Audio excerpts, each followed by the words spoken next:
مدینہ منورہ کا پرسکون شہر، خانہ علی میں خوشیوں کی لہر دوڑ جاتی۔ حضرت علی بن ابی طالب کے گھر حضرت فاطمہ کلثوم بنت حزام جنہیں ام البنین کہا جاتا ہے کہ بطن سے ایک بچے کی پیدائش ہوتی ہے۔ حضرت علی کے چہرے پر خوشی کی لہر دوڑ جاتی ہے۔ وہ فرماتے ہیں میں نے اس کا نام عباس رکھا ہے کیونکہ اس کے چہرے پر دلیری کے آثار ہیں۔ یہ وہی عباس ہیں جو آگے چل کر امام حسین کے علمدار اور وفا کی سب سے بڑی مثال بننے والے تھے۔ حضرت عباس نے بچپن ہی سے اپنے والد حضرت علی کے زیر سایہ تربیت پائی۔ علم، بہادری، حلم، وفاداری، یہ سب صفات ان میں بچپن ہی سے نمایاں تھی۔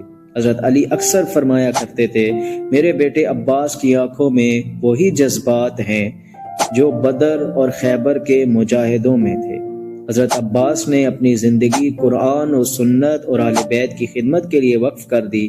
ان کی والدہ ام البنین بھی نہایت نیک اور باعقیدہ خاتون تھی جنہوں نے اپنے بچوں کو حسین کی محبت میں پروان چڑھایا۔ جب یزید نے خلافت کا دعویٰ کیا اور امام حسین سے بیعت کا مطالبہ کیا تو امام نے فرمایا میرے جیسا شخص عزیز جیسے شخص کی بیعت نہیں کر سکتا۔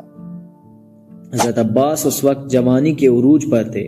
انہوں نے اپنے بھائی حسین سے کہا میرے آقا، میری جان، میری تلوار، میرا بازو آپ پر سب قربان۔ پھر وہ اپنے بھائی کے ساتھ مکہ سے کوفہ کی طرف نکلے اور آخرکار کربلا کے میدان میں پہنچے جہاں تاریخ نے وفا کا سب سے بڑا امتحان دیکھا۔ 10ویں محرم 61 ہجری میدان کربلا میں خیموں میں بچوں کی پیاس شدت اختیار کر چکی تھی۔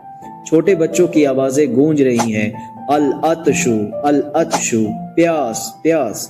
امام حسین اپنے بھائی عباس کو بلاتے ہیں عباس اگر ممکن ہو تو بچوں کے لیے کچھ پانی لے۔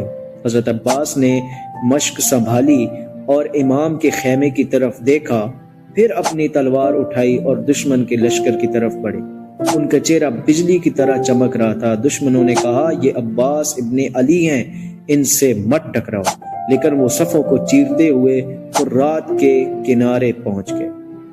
پانی سامنے تھا مگر انہوں نے پینے سے انکار کیا۔ فرمایا اے نفس عباس، حسین کے بعد زندگی کا کیا لطف، حسین پیاسے ہیں اور تو پانی پیے۔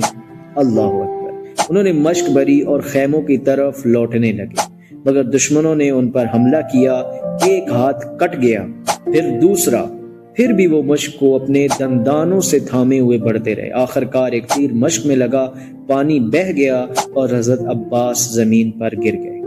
حضرت عباس نے امام حسین کو پکارا اے میرے بھائی، میرا اسلام قبول کیجیے، میں وفا کا امتحان پورا کر چکا۔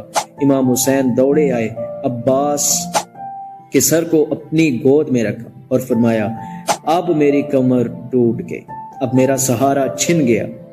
حضرت عباس نے جان دے دی مگر وفا کا پرچم بلند رکھا، اسی لیے آج تک آپ کو قمر بنی ہاشم کہا جاتا ہے، یعنی بنی ہاشم کا چمکتا ہوا چاند۔ آپ کا مزار آج بھی کربلا میں امام حسین کے روضے کے قریب ہے۔ دنیا بھر کے زائرین وہاں جا کر وفا، بھائی چارے اور قربانی کا درس لیتے ہیں۔